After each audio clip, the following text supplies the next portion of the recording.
Hey kids, welcome to part 5 of the Martin County Historical Society COVID-19 Pioneer Museum Tour.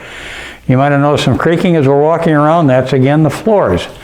Today we're going to be in probably what's one of your favorite rooms, the schoolroom. And this is what teachers used to get the kids' attention back in the early 1900s. The first thing we're going to look at is the computer. And Jim is going to tell us a little bit about that. You guys all probably have used computers. I don't think they look quite like the one that we have here. There are a couple of questions a couple of students had about the computer. Regina and Hannah asked when the computer was made, and Braylon asked what are the slots for? Sure, yeah, those are great questions.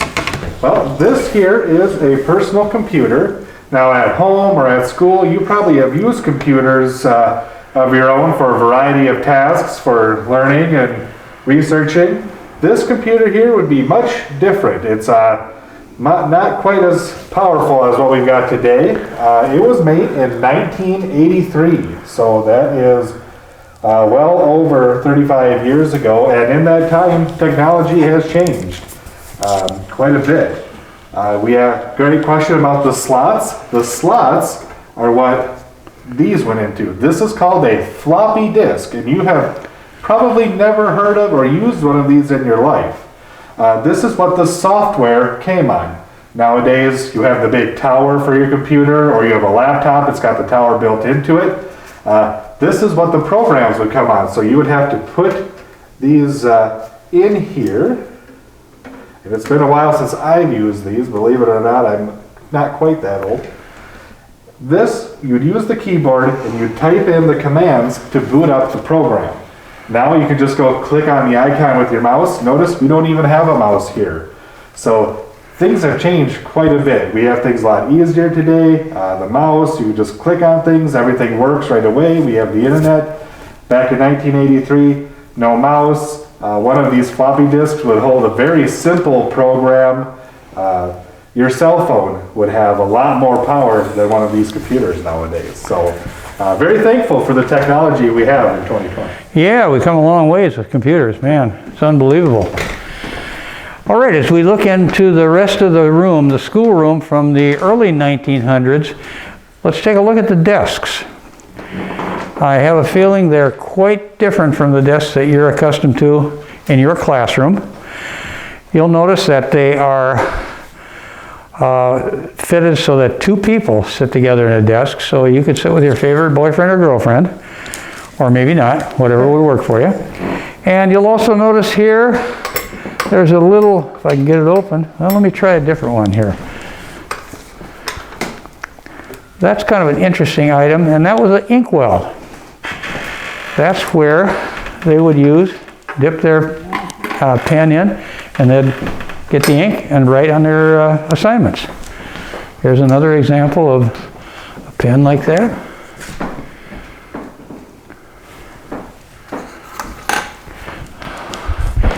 All right, up front, here's another example of a desk. Now this desk is quite unique in that when you open it up, whoops, there goes a chalk, you could open it up so that you could easily get into the desk and sit down. I'll pick the chalk up here. Okay, also, this bench is called a recitation seat, and that was used by students when they would come up to the front and they would have to give a talk or something they had memorized. All right, as we go up front further, there's a water cooler, and I'm going to let Jim say a little bit about the water cooler. Yeah, absolutely. I believe we had a question on the water cooler, we did, and the question is, how does the water cooler work? How does the water fountain work? And maybe you can explain that, Jim. Yeah, so as you can see here, water would go in from the top. If it was a particularly hot day, maybe put some ice cubes in it. If you were back in the day before we had electric fridges, you might have to go and chop some ice out to put in there. Otherwise, it was gravity fed. So flip the switch, and the water would come down, and just by virtue of gravity would work its way through the pipes and come up. If you went to school a little bit before then, you'd use a bucket and a ladle or a dipper here. In 2020, we have newer water fountains, which is good because this is not very safe or not very clean because you and your classmates would all be dipping in there at the same time. We can Picking up the same germs. Everybody be picking up the same germs. Thankfully, no coronavirus in those days. Other things, but nothing quite like we're experiencing today. No, they didn't have a hot lunch program in those days, so they had to bring their lunch in a lunch bucket. Now, over here on the left, Jim is getting some of those lunch buckets out.